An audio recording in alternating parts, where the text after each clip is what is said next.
que é uma celebração tipicamente judaica, ele instaura, ele funda a ceia, ele cria a Santa Ceia, que é o compromisso do cristão em participar do corpo, né, participar do corpo e do sangue de Cristo, que são simbolizados pelo pão e pelo vinho, e essa participação é em memória dele.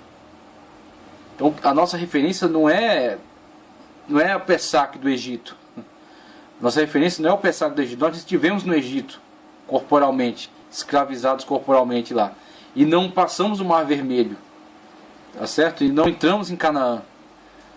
Nossa Canaã é a Canaã celestial. Nosso Egito era o mundo de pecado.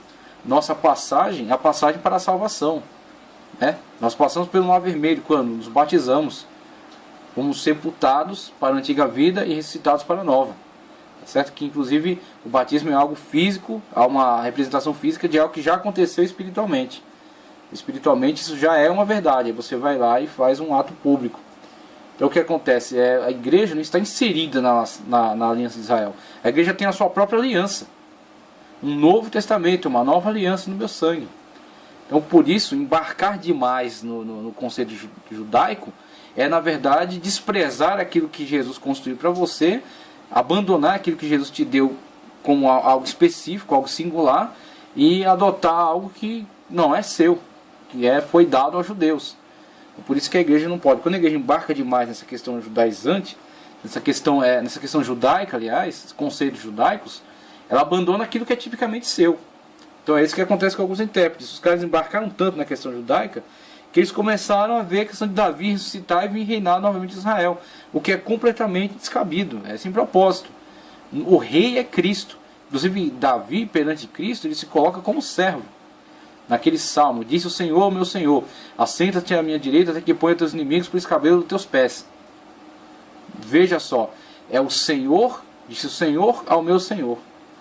Davi não vê Cristo como seu descendente, como seu filho, ele vê Cristo como seu Senhor, mesmo naquela questão de Cristo ser o descendente de Davi, segundo a carne. Tudo bem, mas Cristo não é somente carne, Cristo é Deus, ele é verbo divino encarnado. Então, segundo a carne, descendência de Davi, tudo bem. Mas segundo Deus, ele é o Senhor de Davi. E Davi o vê como seu Senhor. Então, aquele que reinará no milênio não será outro senão Cristo. O rei de fato, tá certo? O Messias. Aquele no qual todos esperavam. Inclusive Davi, no Messias. Então, é este Messias que reinará durante o milênio. Sair dessa ideia é embarcar demais no conceito judaico supervalorizado. Então temos aqui, esse é um aspecto milenista muito judaizado. Em geral, os pré-milenistas comuns, apesar de crer numa eventual restauração de Israel, não concordam com o esquema desses quiliastas, né? Que o quiliasmo, em determinado momento da história, ele acabou sendo desprivilegiado por essas visões exageradas, extremamente judaizadas. Aí trata um pouco acerca de Orígenes aqui, nós vamos voltar ali somente para identificar o livro. Então vamos falar um pouco sobre Orígenes também, nas homilias de Orígenes. Vamos ver um pouco por que Orígenes adota essa visão, essa visão alegórica, por que ele valoriza tanto essa visão alegórica, essa interpretação alegórica que ele utiliza nos seus textos, tá certo?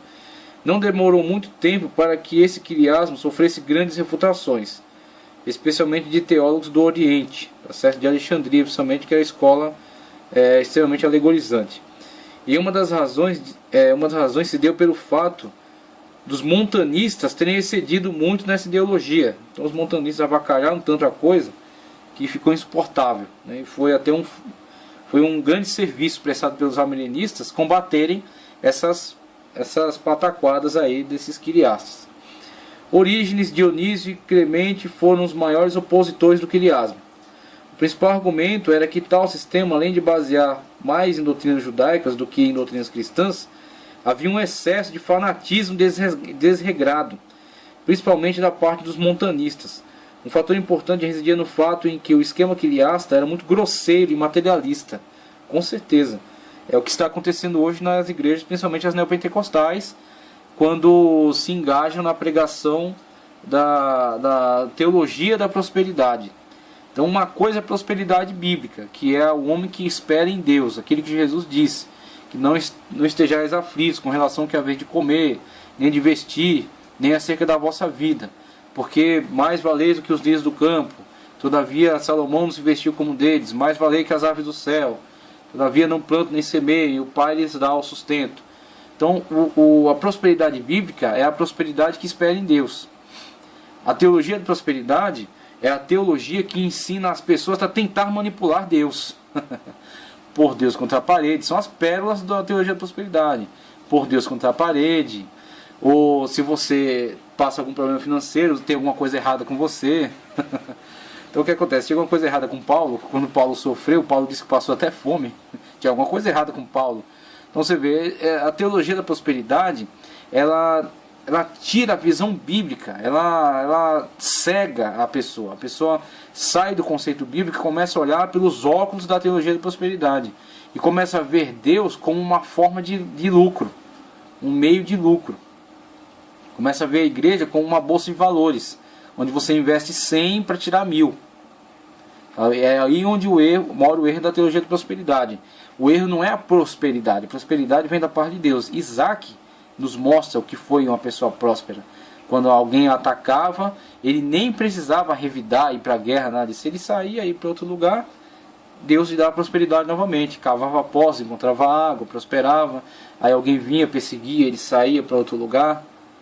E Deus dava prosperidade novamente, até que os inimigos não tem como atentar contra esse homem, vão nos associar a ele. Porque a prosperidade dele vem de Deus. De modo que nós não conseguiremos destruí-lo.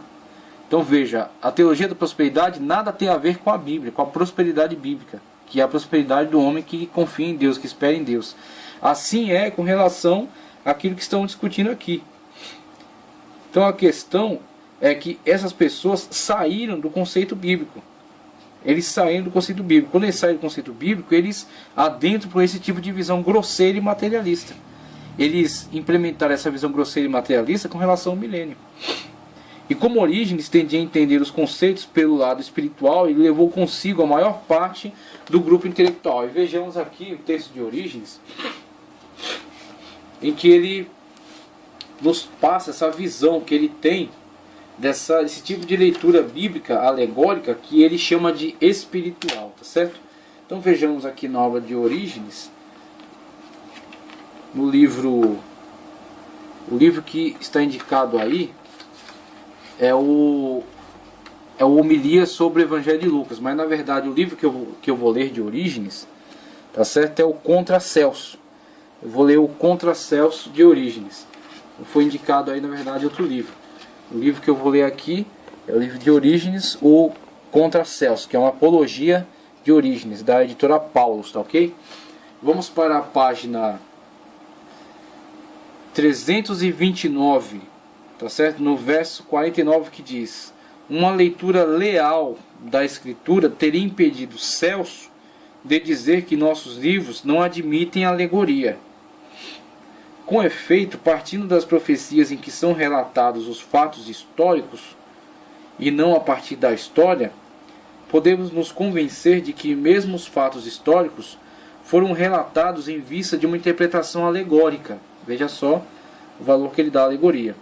E muito sabiamente adaptados às necessidades do povo de fé simples, e da elite que quer e pode examinar as questões com inteligência. Adaptado ao povo de fé simples e da elite que quer e pode examinar as questões com inteligência. Se aqueles que, conforme Celso, são hoje considerados judeus e cristãos sensatos, fossem os únicos a alegorizar as Escrituras, poderíamos supor que Celso disse alguma coisa plausível. Mas como os autores de nossas doutrinas e os escritores recorrem eles mesmos a essas interpretações alegóricas, o que se há de supor senão que eles escreveram de maneira que esses fatos sejam interpretados alegoricamente, conforme sua intuição principal? Então vemos aí a questão de Celso, que era um ateu, combatente aí das questões cristãs, tentando inclusive fazer diversas acusações contra os textos bíblicos, e ele implementa a sua argumentação literalizando extremamente tudo. Então, por exemplo, a gente pode ver esse problema hoje com pessoas que tentam literalizar, ou pelo menos pessoas que não têm muita condição, muitos recursos na leitura bíblica, e leem aquelas representações de dragões, por exemplo, no Apocalipse, como sendo algo literal. Se nós lemos aquilo, o dragão vermelho, né, que perseguia a mulher, a besta que subiu do mar, a besta que subiu da terra, se lêssemos aquilo de forma literal, a Bíblia seria uma fábula. A Bíblia seria uma fábula, seria dragões, bestas e coisas, né, que tais, coisas absurdas. Óbvio que aquilo é alegórico. Aquilo é uma representação de uma ideia maior, é uma fusão de ideias dentro de uma mesma visão. Então o que acontece? É isso que Orígenes está dizendo. Celso literalizou tudo isso aqui para quê? Para avacalhar, para fazer chacota de nós. Então a questão é, a ferramenta alegórica, ela é válida para a interpretação da Bíblia, ela está sendo usada hoje e foi usada já por muitos autores há muito tempo, tá certo? Então as profecias, por exemplo, têm que ser vistas não do plano somente histórico, mas do plano alegórico também, que Orígenes chama de espiritual. Então essa interpretação espiritualizada, conforme Orígenes assevera. E aí vemos aí a questão da escola alegórica de Alexandria. A escola alegórica de Alexandria nasce com esses grandes exponenciais, pessoas que estavam defendendo a ortodoxia bíblica, tá certo? E que nessa defesa implementam essa interpretação alegórica como uma interpretação uma ferramenta bastante útil para o entendimento bíblico. Agora, quando isso fazem, nasce uma classe de intelectuais que tem muita competência e que tem muita sabedoria, muito entendimento, tanto da Bíblia quanto das ciências, tá certo? Do conhecimento humano da época, e eles se voltam contra esse quilismo porque havia se tornado extremamente grosseiro. O que acontece? É uma pena, por quê? Porque os caras tinham muita competência, eles fazem uma defesa muito boa, tá certo? Uma defesa muito boa da interpretação alegórica, e acaba que convencendo que na verdade o quilismo não é uma interpretação correta, não é uma interpretação plausível, motivados pelas interpretações grosseiras e materialistas de alguns quilistas. E aí é por isso que ao longo de toda a Idade Média, ao longo de muita época da história, não só a Idade Média, mas até a época antiga, né, desde Agostinho, antes de Agostinho até, Antiguidade Histórica, Idade Média, só depois, na época da Reforma, é que o quilismo, que o pré-milenismo e uma certa forma de quilismo, não aquela da Antiguidade, tá? Não aquela da Antiguidade, mas uma certa forma de quilismo vai voltar a ter um espaço, né? Vai voltar a ter um espaço, voltar a ter voz.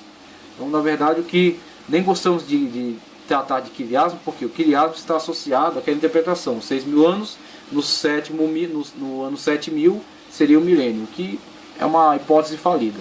Da mesma forma como o pós-milenismo é uma hipótese que tem se enfraquecido muito, essa hipótese quiliasta é uma hipótese falida. Assim nós entendemos o pré-milenismo, nós defendemos o pré-milenismo. O milênio virá, o milênio será estabelecido. Quando? Não há uma data. Aí nasce a questão, com o dispensacionalismo, nasce a questão do parêntese profético, e vamos explicar mais para frente. Então qual é a defesa hoje? A defesa hoje, pré-milenismo. O milênio está para o futuro. O milênio é literal, será vivenciado na Terra e está para o futuro. Virá em algum momento, depois do arrebatamento da igreja, depois do período de grande tribulação, né, que é a 7ª semana de Daniel, virá o estabelecimento virá com a parousia o estabelecimento do milênio. Certo? Então com isso temos esses autores defensores do pré-milenismo, Justino, como já lemos, Pápias, tá certo? Não encontramos aqui alguns textos sobre Pápias, mas vemos defensores entre 70 e 163. Irineu, né? Lemos o texto de Irineu, onde ele defende o pré-milenismo quiliasta, né? Do ano 7.000. A carta de Barnabé também encontramos aqui na época de Irineu. Atenágoras também nos defensores, entre 133 e 190. Hipólito, tá certo? Se não me engano, Hipólito de Roma, entre 130 e 235.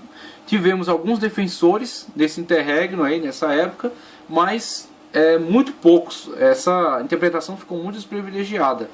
Até que na época da Reforma antes disso já houve, mas principalmente na época da Reforma, com alguns movimentos, né, puritanos, anabatistas, tivemos o ressurgimento do pré-milenismo, tá certo? Então temos muitos nomes importantes da patrística professavam um milenismo literal.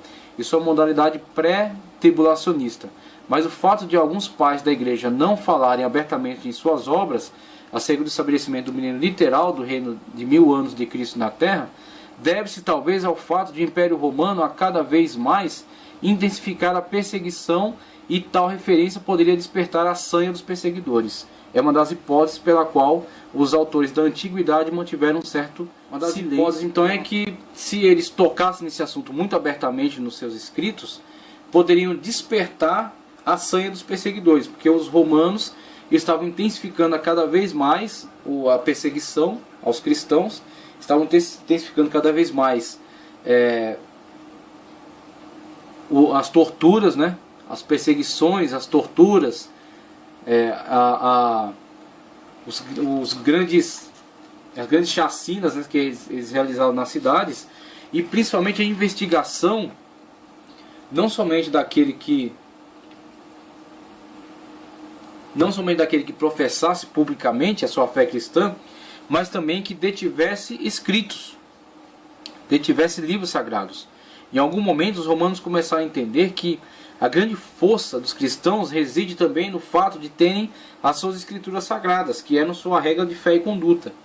Então os romanos começaram a atentar para isso. Surge inclusive até o autor F.F. Bruce, no livro Cânon do Novo Testamento, ele defende que uma das ferramentas de se verificar os textos canônicos e não canônicos é que na época das perseguições, os grandes bispos das igrejas, das grandes capitais, né, que orientavam as igrejas que estavam a eles vinculadas, eles diziam que uma das provas de fé do cristão durante uma perseguição era: se um romano adentra a sua casa e exige os livros, ele lhe entrega os livros apócrifos, porque entre os cristãos primitivos circulavam alguns livros apócrifos. Alguns livros apócrifos que poderiam ser lidos em casa, mas não na igreja. Aí nasce os livros canônicos, são os que são lidos nas igrejas e são ensinados como doutrina. E os livros apócrifos são alguns que os cristãos tinham em casa, mas não liam na igreja. Não era possível a leitura oficial no culto, uma pregação, uma doutrina em cima dele, mas eles podiam ter particularmente para ler. Então entregavam Atos de Paulo, né, Apocalipse de Pedro, Pastor de Hermas, né, que era um livro muito popular na época, livros dessa categoria aí, Carta de Clemente, né, eram livros que os cristãos optavam em entregar aos romanos para que fossem queimados, mas preservar textos que tivessem das cartas de Paulo, das cartas de Pedro, né, dos evangelhos. Então preservavam esses outros, entregavam esses apócrifos para que os romanos assim pensassem que estavam queimando as escrituras sagradas. Então até F.F. Bruce usa essas orientações que eram dadas como um sinal de que a igreja já naquela época tinha plena noção do que era canônico e do que não era canônico. Logo, a canonização não foi um processo que se deu no futuro por meio da manipulação da igreja de Roma, como muitos liberais assim querem fazer entender, né? Muitas pessoas da alta crítica textual assim asseveram. A canonização já foi algo presente desde a época da igreja primitiva. Eles já tinham essa plena noção entre livros canônicos e livros não canônicos. E aí vemos que dentro dessa questão mora também essa questão que estamos discutindo aqui com relação a essa escola de interpretação que começa a ganhar espaço, né, que começa a ganhar bastante espaço, e o silêncio da outra. Então, uma das questões pela qual podemos entender o silêncio dos quiliastas da época, por que eles não defendiam enfaticamente a sua doutrina e acabaram cedendo espaço a essas interpretações grosseiras e materialistas, que foram atacadas justamente pelo amilenismo, que as atacou com muita justiça, né, que eliminou-as de uma forma bastante correta, tinham que fazer isso mesmo. Um dos fatos dos quiliastas sérios não se manifestarem tão abertamente sobre o seu ponto de vista era para não atrair mais ainda a atenção dos perseguidores. Porque com uma manifestação dessa cai nas mãos de um governador romano, né, de um tribuno romano, não era só o autor que ia sofrer, toda a cristandade. Então o problema não é a questão do autor sofrer a perseguição. O problema é ele expor toda a sua comunidade a uma perseguição por causa de uma afirmação. Então se muitos quiliastas, muitas pessoas que escreviam outros textos na época, também nos seus textos fizessem menção a um reino literal de Cristo na terra, logo um tribuno romano, um governador romano, um general romano, lendo esse tipo de afirmativa, ele ia pensar, eles estão planejando uma revolta. Eles estão planejando uma sedição. Em breve eles levantam aí um representante que eles vão dizer que é o Cristo, e esse cara vai querer derrubar o Império Romano. E os cristãos numerosos como eram, se surgir um cara que unificar toda essa gente aí e partir para a guerra, vai arrumar problema. Então o que acontece? Para evitar esse tipo de pânico, de caos, muitas das vezes muitos desses quiliastas silenciavam sobre a sua crença, não redigiam isso num texto, né? Não imprimiam isso no texto, mas pregavam aí, propagavam essa interpretação pelas igrejas, né? Como vimos aí, a carta de Barnabé deixa isso muito claro, que isso é uma doutrina já há muito tempo, isso é uma doutrina bastante difundida no meio cristão. Continuando aqui, diz: nas igrejas ocidentais o quiliasmo prevaleceu por muito tempo, apesar de não ser universalmente aceito. O quiliasmo continuou até os tempos de Agostinho. Daí para frente sua influência foi bastante reduzida, devido ao fato das ideias agostinianas. A princípio, o próprio Agostinho afirmava o milenismo. Só mais tarde, quando ele reformulou os conceitos apocalípticos, é que ele passou a espiritualizar as profecias e passou do milenismo para o amilenismo, e talvez para o pós-milenismo, tendo em vista que os dois conceitos são bastante idênticos. Então, só consultar o vídeo que nós falamos atrás sobre o amilenismo e seus defensores, temos a leitura do texto da Cidade de Deus de Santo Agostinho, quando ele defende o seu conceito amilenista. E aí existe um debate entre amilenistas e pós-milenistas. Os pós-milenistas dizem que na verdade Agostinho estava defendendo o pós-milenismo. Os amilenistas dizem que não. Na verdade aquilo é uma defesa do amilenismo. Eu entendo que na verdade Agostinho estava de fato defendendo o amilenismo. O amilenismo ele é anterior ao pós-milenismo. O amilenismo nasce primeiro com um caráter antiquiliasta. E desse antiquiliasta nasce a proposta amilenista, que é a leitura alegorizante da Bíblia, já defendida anteriormente por Orígenes, conforme eu li aqui no livro dele, Contra Celso. Tá, ok? Então, na verdade, Agostinho está muito mais próximo do amilenista do que do pós-milenista. Eu acho que, na verdade, a sua mudança de interpretação escatológica nasce, na verdade, de uma apologia contra esse quiliasmo aloprado, como estamos dizendo aqui, né? Esses caras que exageraram na dose aí. Então, continuando no quadro, temos, como mencionado, com o passar do tempo, algumas alas passaram a desenvolver uma visão exagerada acerca da vida regalada no milênio literal, o que levou teólogos importantes como Agostinho a abdicar dessa visão em função do amilenismo. Então você veja o problema de uma hipótese levantada, né, de uma inferência, de uma ala teológica, é que ela se dissocia das verdades bíblicas para defender e para impor os seus conceitos de interpretação.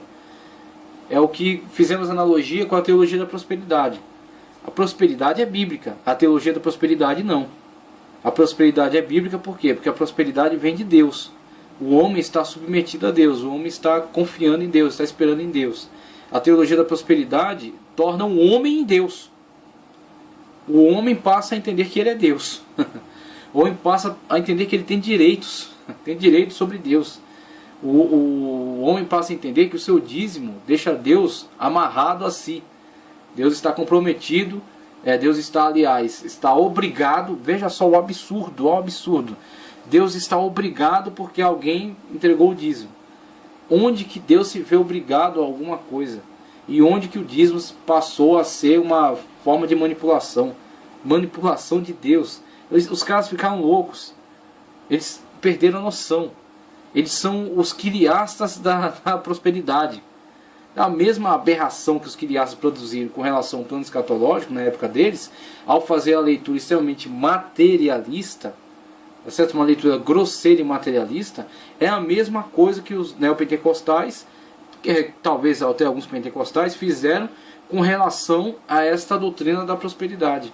Essa questão da questão da prosperidade bíblica. Eles pegaram essa questão da prosperidade bíblica e transformaram ela num monstro, chamado teologia da prosperidade.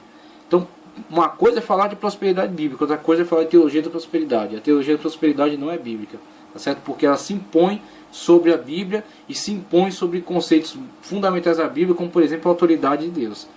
Deus, ele é onipotente. Tudo que atenta contra a autoridade de Deus sai da sua onipotência. Então Deus é onipotente. Deus é onipotente, não há como nós obrigarmos Deus a nada. Não há como obrigarmos Deus a nada. Se algum dia pudermos obrigar Deus a alguma coisa, não é o verdadeiro Deus. É Baal, porque Baal sim era manipulável. Baal era manipulável. Os cultos de sexualidade dos cananeus eram uma forma de manipulação de Baal, né? Os sacrifícios eram uma forma de manipulação de Baal. Era um Deus manipulável. Então o Deus que se deixa manipular não é Deus, é Baal. O Deus verdadeiro não é possível ser manipulado por nada. Por sacrifícios, por jejuns, por nada. Deus não é manipulável. O que acontece? A mesma coisa vê-se aí já na antiguidade com relação aos quiriastas. Os caras começaram a implementar uma visão grosseira e materialista e foram justamente atacados pelos amilenistas, tá certo? Então agora o que resta é uma visão depurada pela história, uma visão que foi purificada desses excessos, que é o pré-milenismo, defendido dentro das alas pré-tribulacionista, mid-tribulacionista e pós-tribulacionistas, ou pré-milenismo histórico, tá ok? Esta visão passou toda a Idade Média desprezada. Essa visão passou toda a Idade Média desprezada, quase esquecida, quando então foi renovada por teólogos da época da Reforma já, mas principalmente os pentecostais, que quase em sua totalidade abraçam essa interpretação. Então vimos aí na época da Reforma, ao longo da história, né, dentro da Idade Média, houveram, né, alguns defensores, mas poucos e com pouca expressão. Mas aí na época da Reforma surge a grande Reforma Protestante, que estamos comemorando aí seus 500 anos agora em outubro, né, para a glória de Deus, que a igreja continue sempre numa constante reforma. Eu formo uma palestra que eu vi, uma palestra muito boa, no projeto Agir, um homem que o sobrenome dele é Bitum. Eu não me lembro agora o primeiro nome dele, mas ele fala que a igreja tem que estar em constante reforma. A reforma é uma constante dentro da igreja. Então a igreja não tem que fazer memória de uma reforma passada. A igreja tem que viver em reforma. A igreja sempre tem que viver nessa constante retorno à fonte, retorno à origem, certo? É sempre limpar aquilo que vai tentando se agregar, grudar nela, coisas externas, fora, antibíblicas, né, que vão tentando entrar nela, e sempre buscar o renovo, a reforma, retornar à sua fonte, à sua origem. Então é muito interessante essa visão. E na reforma surgiram grupos que começaram a novamente levantar a bandeira do pré-milenismo. E aí não no aspecto criaça da antiguidade, mas sim no aspecto pré-milenista, ou seja, o milênio está para o futuro e o milênio será literal. E aí vemos aí dentro dos grupos anabatistas, dentro de alguns grupos puritanos, por exemplo, um grupo chamado Plymouth, que vai surgir, inclusive dentro deles vai surgir o dispensacionalismo, e vemos aí na grande maioria pentecostal. A grande maioria pentecostal e neopentecostal, que geralmente entram aí para o pré-milenismo dispensacionalista. Mas existem também algumas outras alas. Então vemos aí atualmente os pré-milenistas estão subdivididos nas alas pré-tribulacionistas dispensacionalistas, tá? Pré-tribulacionistas dispensacionalistas, e os pré-milenistas históricos, aliancistas, que discordam quanto ao momento em que se dará o arrebatamento, ou a subida da igreja para a glória, e o cumprimento das promessas para Israel. Então a questão aí de Israel, novamente, ela divide opiniões, a forma como a Bíblia aborda aquilo que há de se cumprir para Israel. E temos aí as alas pentecostais, que hoje são os grandes defensores do pré-milenismo dispensacionalista, tá ok? E aí já limos aí os referenciais desses livros, e aí na próxima aula estaremos abordando mais acerca do pré-milenismo dispensacionalista. Vamos ver aí o nascimento e o desenvolvimento dessa forma de interpretação, a chamada interpretação dispensacionalista da história, tá ok?